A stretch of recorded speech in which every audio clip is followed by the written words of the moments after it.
네, 다음으로는 이제 인공지능과 빅데이터에 대한 부분이 되겠습니다. 첫 번째로는 어, 동향에 대한 부분이고요. 전망에 대한 부분 이제 설명을 한 부분이 되겠습니다.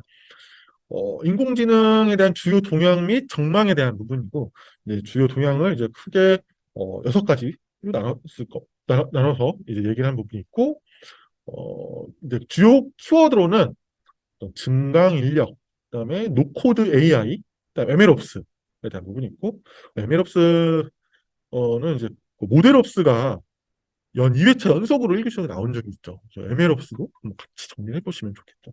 그다음에 초대형 AI, 생성 AI, 강화 학습, 멀티모달 학습의 어, 주요 키워드가 될 것 같습니다. 보시면은 뭐 증강인력과 멀티모달 제외 나머지는 상당히 지금 뭐 익숙한 인공지능 토픽으로 보시면 좋을 것 같습니다. 예. 그래서 증강인력 같은 경우는 이제 인공지능이 이제 대체하는 일자리보다 더 많은 일자리를, 그러니까 그 인공지능이 이제 인공지능 도래로 인해서 사라질 일자리를 이제 많이들 얘기를 하잖아요. 근데 증강 인력에 대한 측면에서는 이제 이 대체하는 일자리보다 더 많은 일자리를 창출을 할 거다라고 예견이 돼야 됩니다. 그래서 기술적 특점에 도달해서 어떤 일반적으로 사람이 이제 지능형 가상 비서 또는 기계와 함께 작업해서 더 나은 결과를 달성하는 어떤 작업 영역을 의미하는 겁니다.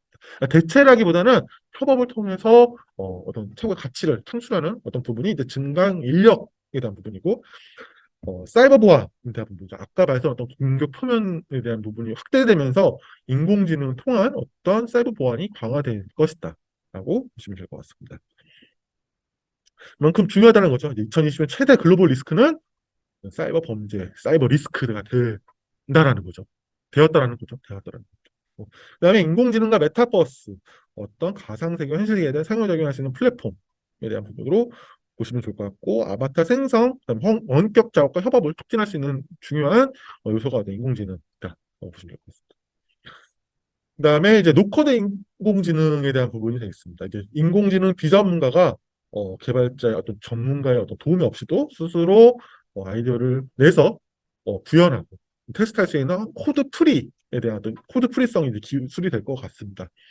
최근 이제 노코드 인공지능 AI 플랫폼으로서는 뭐 오픈 AI에서 최근에 나왔던 GPT-4가 있고, 뭐 네이버에서는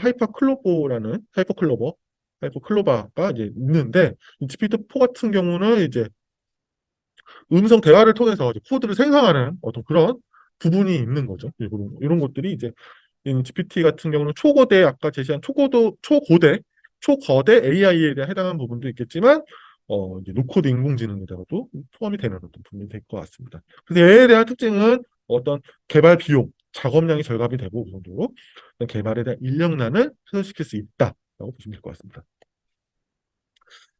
MLOps입니다.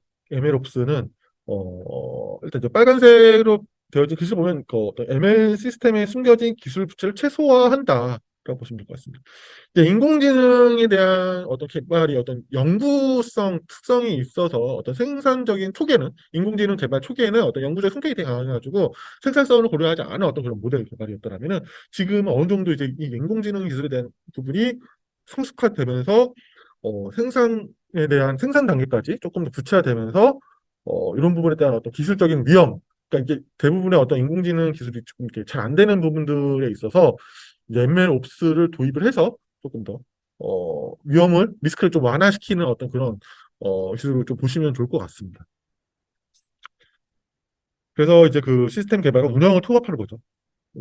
통합해서 어떤 그 실패할 수 있는 어떤 인공지능 관련 프로젝트를 이 ML 시스템을 통해서 부채를 최소화해가지고 빠르게 이제 어, 빠르고 이제 성공적인 어떤 프로젝트를 만드는 부분으로 조금 이해하시면 좋을 것 같습니다. 큰 축은 그렇게 이해하시면 좋을 것 같고요. 세부적인 기술은 좀 따로 정리를 하시면 좋겠습니다. 그래서 인공지능 동향은 이렇게 크게 다섯 가지로 제시한 부분이 있겠습니다. 그래서 이제 활용 측면이 아까는 이제 활용 측면의 동향이었더라면은, 이제 지금 기술 동향입니다. 기술 동향에서 이제 보시면 이제 초대형 언어, 그죠? GPT-3 최근 나왔던 4, 뭐 람다, 뭐 PALM 이런 거 어떤 그 얘는 이제 방대한 텍스트 데이터를 사전에 이제 학습을 시켜놓고 우리가 말하는 이제 퓨전 러닝이라든지 뭐 퓨전 러닝을 통해서 일부 이제 소규모 데이터로만 이제 그 학습을 시켜가지고 그 특화되게끔 쓸 수 있는 어떤 그런 부분들 초대형 언어 모델에 보시면 좋을 것 같고, 그다음에 자연어 처리는 요 초대형 언어의 어떤 일반적인 부분을 보시면 좋겠죠. 이제 자연어 처리에 대한 부분도 있고, 이제 제너레이티브 인공지능은 이제 생성 AI로 지금 보시면 좋을 것 같습니다. 대표적인 알고리즘으로는 이제 간 있겠죠. 간이 있고, 그다음에 뭐 오토 인코더에서 이제 변분 추론을 하는 어떤 그 베리에이셔널 그 오토 인코더 모의고사 다 나왔잖아요. 그게 이제 그 제너레이티브 인공지능의 어떤 생성 AI 기술로 보시면 좋을 것 같습니다.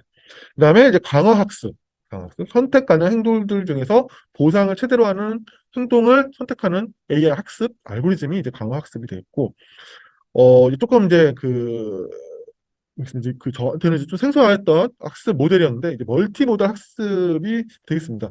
이 데이터셋에 대한 어떤 부족을 해결하기 위한 방안으로서 이제 다양한 형식의 데이터를 이용하는 거죠. 이제 한 가지의 데이터셋, 한 가지 유형의 데이터셋이 아니라 보시면 이제 이제 이거죠. 이제 멀티모달이 자체가 이제 인간의 오감을 이용해서 다양한 이제 멀티모달 인터페이스 자체가 이제 오감을 이용해서 좀 더 사실감 있게끔 표현해주는 게 이제 런 내용이잖아요.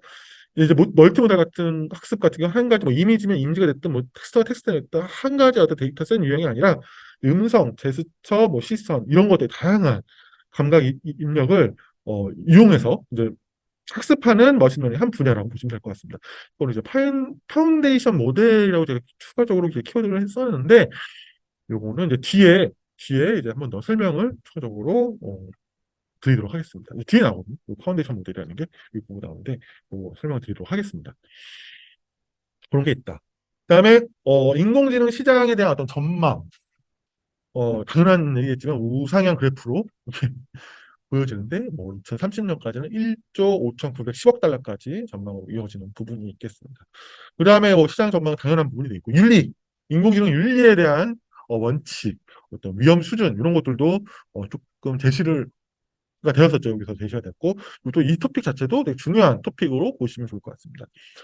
어떤 인공지능 창의성 부족, 어떤 편견, 불공정 등 어떤 사회적 문제가 발생되는 거죠. 어떤 편향적인 데이터를 학습함으로써 이런 문제들이 발생하는 부분이 되는 건데, 어, 이런 게 이제 그 인공지능 기술이 산업 전반적으로 이렇게 확대되는 거죠. 이 시장 전망처럼 급속하게 확산되면 더해서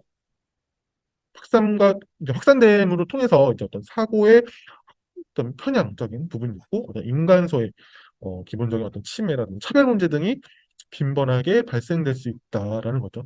그만큼 이제 시장 전망이 좋고 어떤 그 시장 범위가 이제 확대되면서 거기에 따른 어떤 인공지능 어떤 편향적인 데이터 학습 문제가 점점 더 그 같이 확산되겠다는 의미죠. 그래서 어떤 윤리 원칙이 반드시 필요하다는 부분으로 보면 좋고, 어떤 이유에서 2019년 4월에 제시한 어떤 신뢰할 만한 가이드라인으로 이제 인공지능 윤리를 처음 제시를 한 부분이 되겠습니다. 그래서 고위험 인공지능에 대한 규제를 포함한 인공지능 법을 발표했는데요.